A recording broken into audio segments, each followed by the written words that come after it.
La galaxia creía que los humanos eran primitivos, apenas simios evolucionados jugando con tecnología que no comprendían realmente. Pero la arrogancia tiene consecuencias. Cuando la hegemonía seriana destruyó una pequeña colonia humana, la Tierra no solo contraatacó, redefinió la guerra, la justicia y el terror. Lo que siguió no fue una guerra, sino una lección. Nunca provoques a la humanidad, a menos que estés preparado para ver las propias estrellas deshacerse.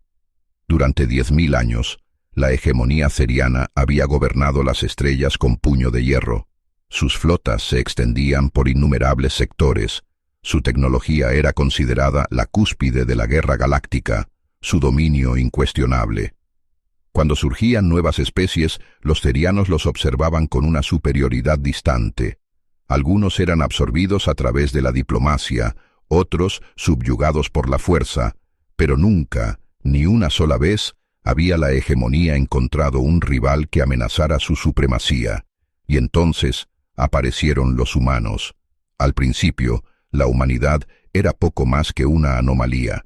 Los informes iniciales los describían como bípedos, respiradores de oxígeno, apenas salidos de su cuna planetaria.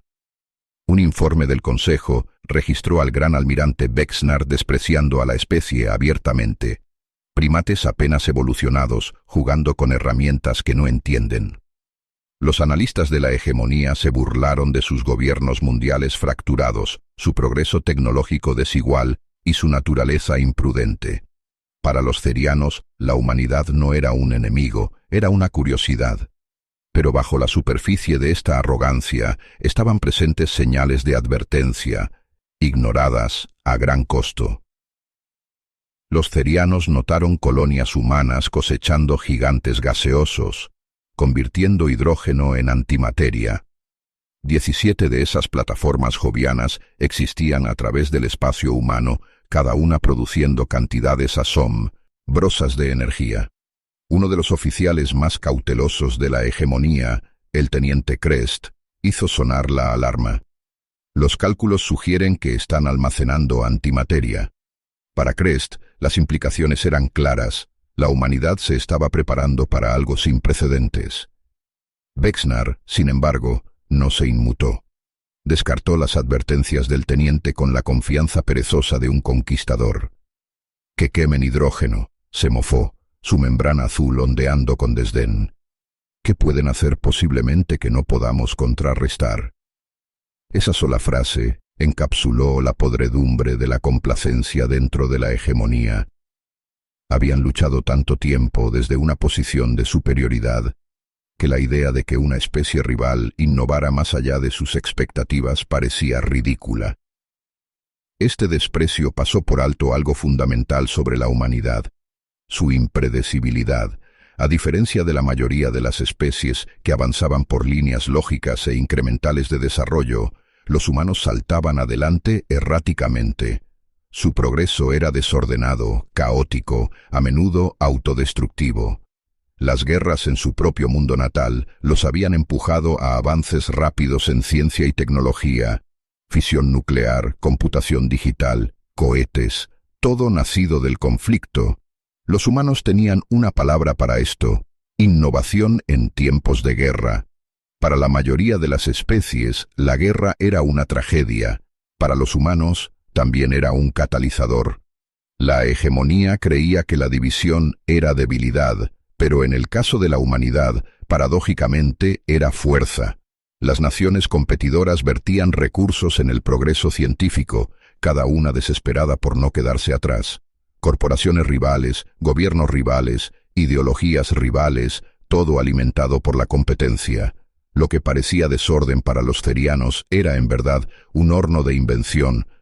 El factor psicológico también fue subestimado. Los cerianos asumieron que los humanos, como la mayoría de la vida inteligente, evitarían el riesgo cuando se enfrentaran a un poder abrumador. Confundieron la diplomacia temprana de la humanidad, gestos pacíficos, intentos de negociación, ofertas de cooperación como sumisión.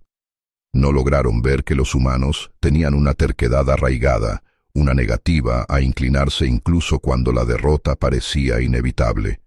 Donde otra especie podría ceder ante una fuerza superior, Los humanos tenían siglos de mitos e historia glorificando la resistencia contra probabilidades imposibles.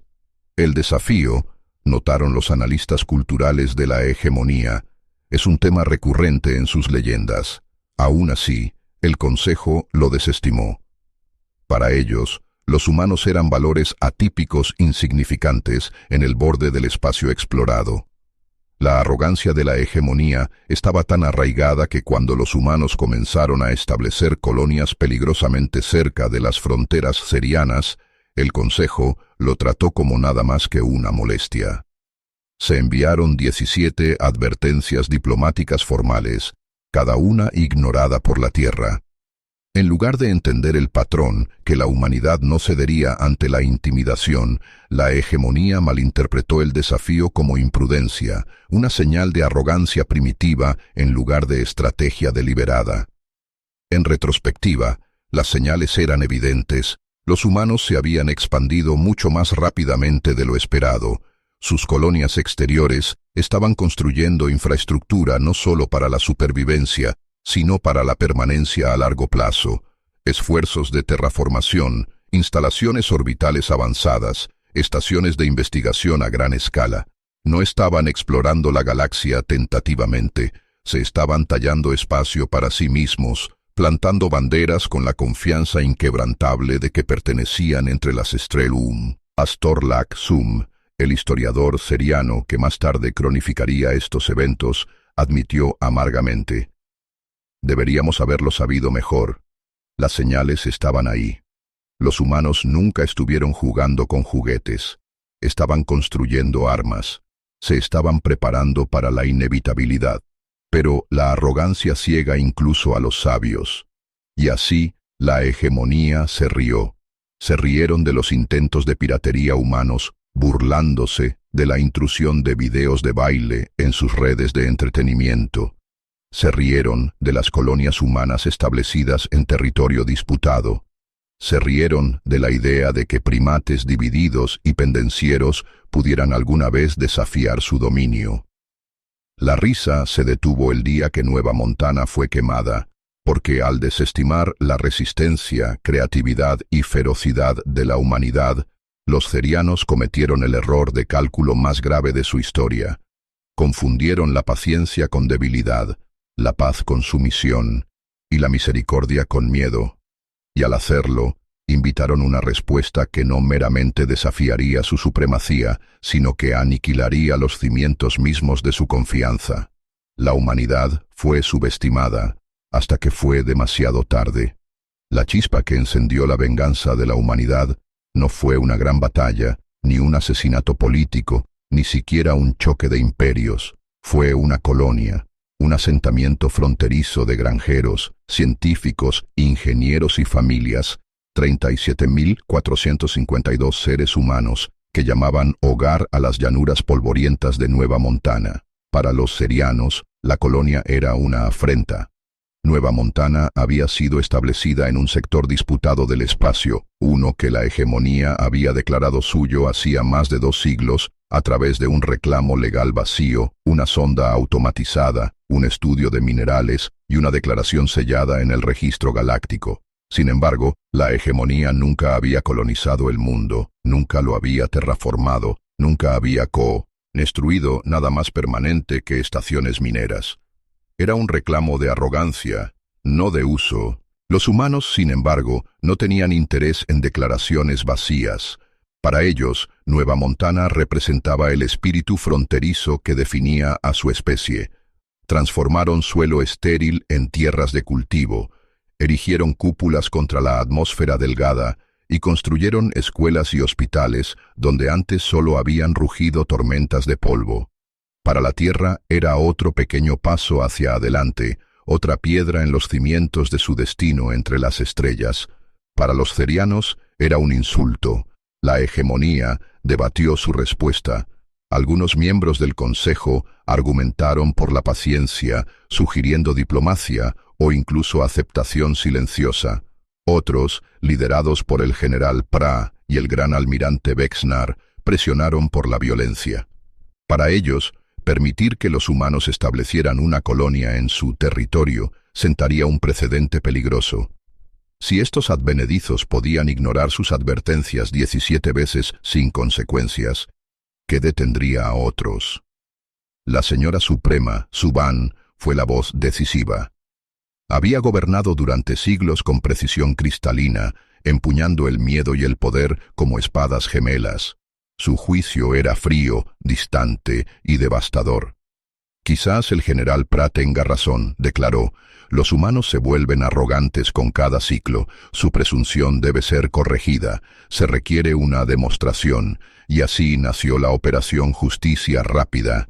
El plan era simple, un ataque quirúrgico, fuerza abrumadora aplicada rápida y decisivamente para recordar a la humanidad su lugar en el orden galáctico. 3 cruceros de batalla serianos, armados con las armas de plasma más avanzadas del sector, acompañados por 5.000 tropas de élite. El objetivo, Nueva Montana. El asalto comenzó al amanecer. Los colonos humanos despertaron con el cielo en llamas por las naves descendientes. No tenían flota militar, no tenían defensas planetarias, no tenían oportunidad. En 6 horas, Nueva Montana dejó de existir. Las ciudades fueron reducidas a cenizas, la infraestructura orbital aniquilada, y los supervivientes cazados con precisión metódica. Para cuando los cerianos se retiraron, la colonia no era más que tierra quemada y vidrio hecho pedazos. La hegemonía se felicitó a sí misma. Los informes oficiales elogiaron la eficiencia de la operación. La corteza rica en minerales de Nueva Montana había sufrido daño colateral mínimo. La flota sufrió 0 pérdidas. El Consejo la proclamó como una victoria limpia, una advertencia entregada. Pero bajo las declaraciones engreídas, las grietas ya se estaban formando. Algunos cuestionaron la necesidad de exterminar civiles. Otros se preguntaron si los cerianos habían subestimado el impacto psicológico de tal atrocidad. Torlak Zum, el historiador que más tarde documentaría la caída de su pueblo, recordó haber alzado su voz en el Consejo. Señora Suprema, su análisis cultural sugiere que los humanos responden mal a las amenazas. Su psicología no cede ante la intimidación, la desafía. Su advertencia fue desechada. Para los cerianos, la masacre fue una victoria. Para la humanidad, fue una tragedia unificadora. Las noticias de Nueva Montana se extendieron como fuego por la tierra y sus colonias. Las imágenes contrabandeadas por colonos moribundos, las últimas transmisiones antes del apagón, mostraron familias corriendo por calles ardientes, niños aferrando juguetes mientras el fuego de plasma consumía sus hogares. Las imágenes de devastación galvanizaron a la humanidad de una manera que ninguna amenaza externa había logrado antes. Las naciones que una vez habían disputado ahora se unieron en dolor y rabia. Las divisiones se disolvieron bajo el peso de una pérdida compartida. Por primera vez en la historia, la humanidad verdaderamente habló con una sola voz. Esa voz exigía venganza. El reporte de bajas fue preciso. 37.452 muertos. De ellos, 412 eran niños menores de 10 años. Para la hegemonía, estas eran estadísticas. Para la humanidad eran números sagrados, grabados en discursos, quemados en banderas, susurrados como oraciones. Los líderes de la tierra declararon, este crimen no quedará sin respuesta. Y en algún lugar, en las profundidades del espacio humano, las flotas comenzaron a moverse. Los cerianos, cegados por la arrogancia, malinterpretaron el silencio que siguió. Durante 3 días después de la masacre, no llegó ninguna represalia. Las comunicaciones de los sectores humanos se oscurecieron. Para la hegemonía era una señal de desorganización. Quizás los humanos estaban demasiado fracturados para montar una respuesta. Algunos bromearon sobre piratas humanos causando problemas otra vez, recordando la vez que bromistas humanos habían llenado las alimentaciones de entretenimiento, cerianas con bailes bizarros. Quizás su represalia será otro coro de videos tontos, bromeó un comandante durante las raciones. Se rieron, pero los humanos no se reían. Estaban construyendo, planeando, preparándose. Nueva Montana no fue el final, fue el comienzo. Los cerianos pensaron que habían entregado una lección de miedo.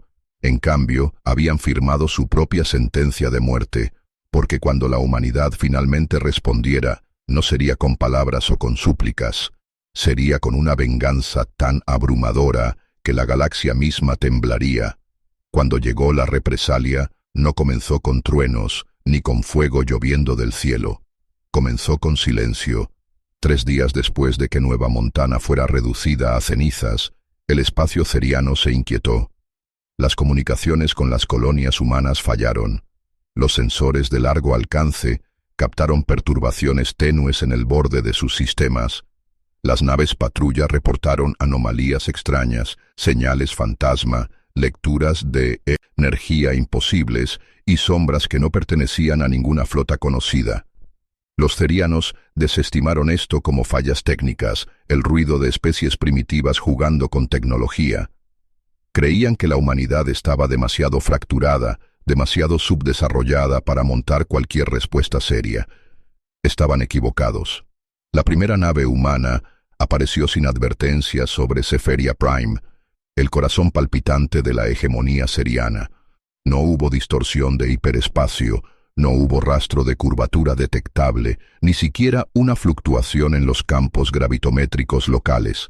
Un momento, los cielos estaban despejados. El siguiente, una nave colgaba silenciosamente contra las estrellas, negra como obsidiana, de bordes afilados como un arma esculpida del vacío mismo. Las alarmas gritaron a través de la red de defensa. El gran almirante Vexnar, arrogante como siempre, contactó al intruso. Su voz estaba llena de indignación, no de miedo. Nave no identificada. Este es el comando de defensa ceriano. Has entrado en espacio soberano sin autorización. Identifícate inmediatamente. Durante 27 largos minutos no hubo respuesta. En ese tiempo, toda la flota de defensa doméstica ceriana se movilizó. 8.000 naves de guerra. Suficiente poder de fuego para aniquilar sistemas planetarios enteros. La señora suprema Zuban fue llevada apresuradamente a su búnker subterráneo, custodiada por sus tropas más élite. Todo Seferia Prime se preparó. Finalmente llegó la transmisión. Solo audio. Esta es la almirante Eleanor Reyes de la Marina de la Tierra Unida. Su voz era calmada, casi fría. Masacraron a 37.452 de nuestra gente. 412 de ellos eran niños menores de 10 años. Hemos venido por la cuenta. Las palabras congelaron la cámara de comando. No había artefactos de traducción automática. No había distorsión. Ceriano perfecto y fluido, hablado con el tono de un yu. Es entregando sentencia. Vexnar intentó la diplomacia. Habló de malentendidos, de disputas territoriales, de reclamos legales que se extendían por siglos. Envolvió sus excusas en capas de arrogancia, como si la ley pudiera excusar la matanza. Pero Reyes lo interrumpió. No hay malentendido. Tenían opciones: diplomacia, negociación, incluso silencio. En cambio, eligieron el exterminio. Ofrecimos paz. La confundieron con debilidad. Ese fue su último error. Y entonces el cielo se llenó de sombras, docenas, cientos. Miles de naves humanas aparecieron alrededor de Seferia Prime, materializándose sin firmas de entrada detectables. No llegaron a través del hiperespacio. No usaron ningún método conocido de viaje. Simplemente estuvieron, envolviendo el planeta en un lazo de acero y fuego. La hegemonía nunca había conocido el miedo. Ahora lo sintieron. La almirante Reyes dio su ultimátum. 6 horas. Entregar a cada individuo involucrado en planear y ejecutar la masacre de Nueva Montana, cada soldado, cada oficial, cada político que había aprobado la atrocidad. Entregarlos, o la humanidad los tomaría por la fuerza. La demanda era escandalosa, impensable. La señora suprema Zuban gruñó furiosa desde su búnker. «Absurdo. Somos 10.000 años sus mayores. Muéstrenles el precio de la arrogancia».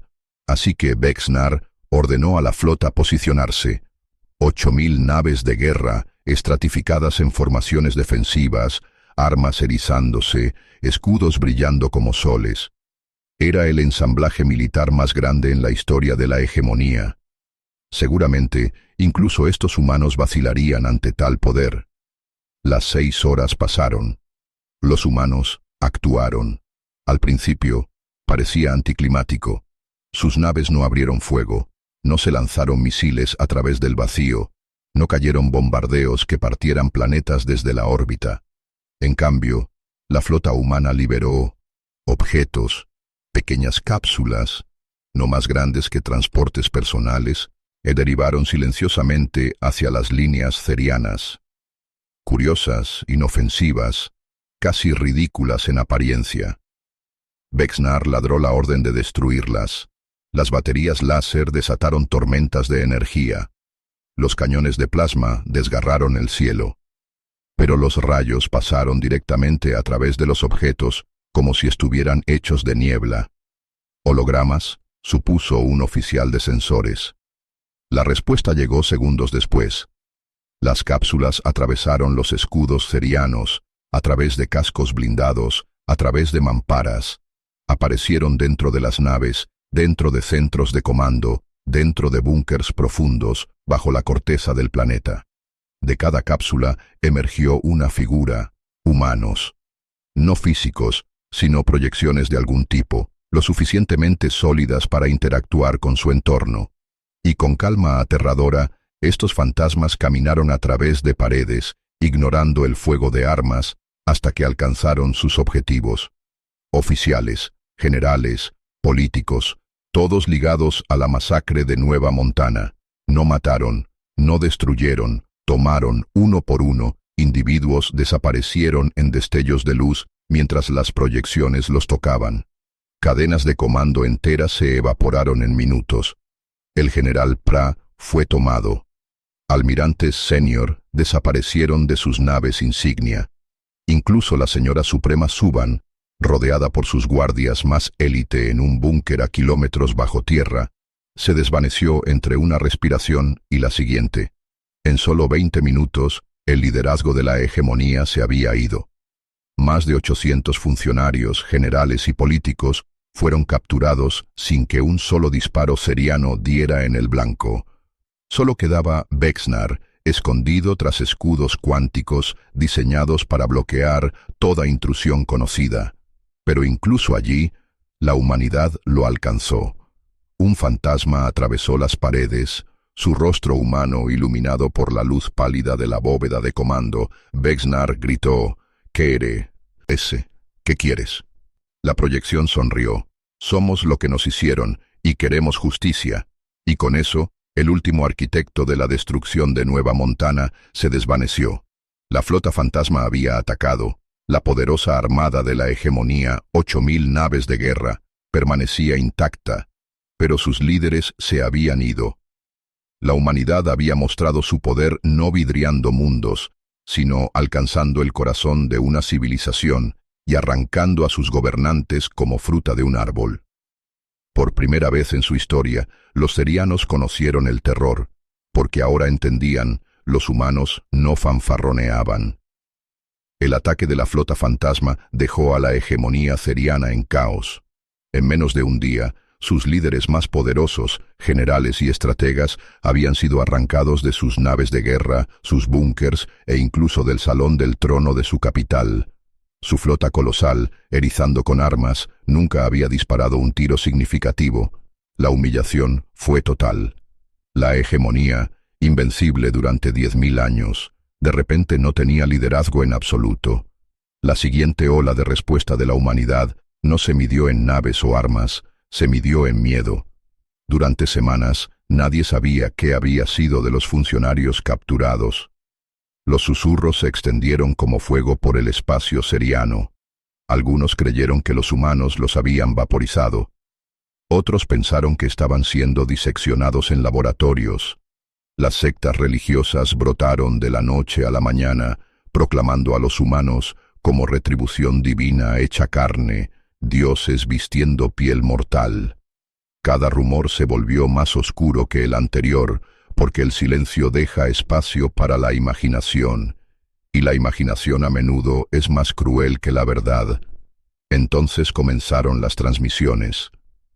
Las redes humanas transmitieron por todo el espectro galáctico, traducido a cada idioma conocido, sin dejar espacio para malentendidos.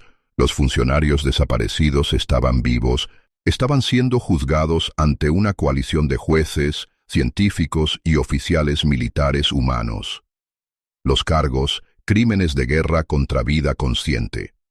Los ciudadanos cerianos que vieron las imágenes temblaron al ver a sus líderes una vez poderosos, elogiados como campeones del imperio, reducidos a criminales encadenados. El gran almirante Vexnar, quien una vez se había burlado de la humanidad como primates apenas evolucionados, ahora rabiaba y balbuceaba ante los fiscales humanos. Su arrogancia se disolvió en desesperación mientras se presentaban pruebas, órdenes interceptadas, grabaciones de video de la masacre, los gritos de colonos muriendo bajo bombardeo orbital. Los juicios fueron públicos, deliberados y despiadados. La humanidad no simplemente estaba castigando a individuos, estaban reescribiendo la narrativa del conflicto entero. Esto no era un choque de civilizaciones, esto no era guerra, esto era justicia, y la sentencia era inevitable, cadena perpetua en aislamiento de máxima seguridad. Para los cerianos, el castigo era incomprensible. Entendían la ejecución, la esclavitud, el exilio, pero lo que describían los humanos era peor. Aislamiento total y permanente, sin contacto, sin influencia, sin capacidad de moldear la galaxia que una vez gobernaron. Para los cerianos, una especie construida sobre dominancia y jerarquía, era un destino peor que la muerte. El general Pra no vivió para ver su sentencia. Los informes afirmaron que se quitó la vida mientras estaba bajo custodia, eligiendo la muerte sobre el cautiverio. El destino de la señora suprema Suban fue aún más extraño. Cuando fue devuelta semanas después, no era la gobernante inquebrantable que había sido una vez, sino un cascarón destrozado de sí misma. Los testigos la describieron murmurando en frases quebradas, sus 4 ojos desenfocados, susurrando sobre dioses caminando en piel humana y estrella, siendo separadas como hilo de un carrete. El Consejo trató de suprimir esta revelación, clasificando su condición, pero la palabra se extendió de todos modos. La gran Señora Suprema, quien había sobrevivido a asesinatos y gobernado a través de siglos de voluntad de hierro, reducida a incoherencia después de solo semanas en custodia humana. Si la humanidad podía destrozarla, ¿qué oportunidad tenía cualquier otro? El genio de la campaña de la humanidad no estaba en la destrucción abrumadora, sino en la precisión. No habían vidriado planetas, no habían aniquilado flotas. En cambio, habían atacado los cimientos psicológicos del pueblo ceriano, su creencia en sus líderes, en su supremacía, en su dominio inquebrantable de la galaxia. El comandante Dante Washington de la Marina de la Tierra Unida lo explicó mejor durante las conversaciones diplomáticas posteriores. Podríamos haberlos destruido, en cambio, los dejamos vivos. Ahora, cada momento de cada día, se preguntarán qué más podemos hacer. Era guerra psicológica del más alto orden. La humanidad había demostrado moderación, pero no misericordia. Querían que los cerianos vivieran, no en fuerza, sino en miedo.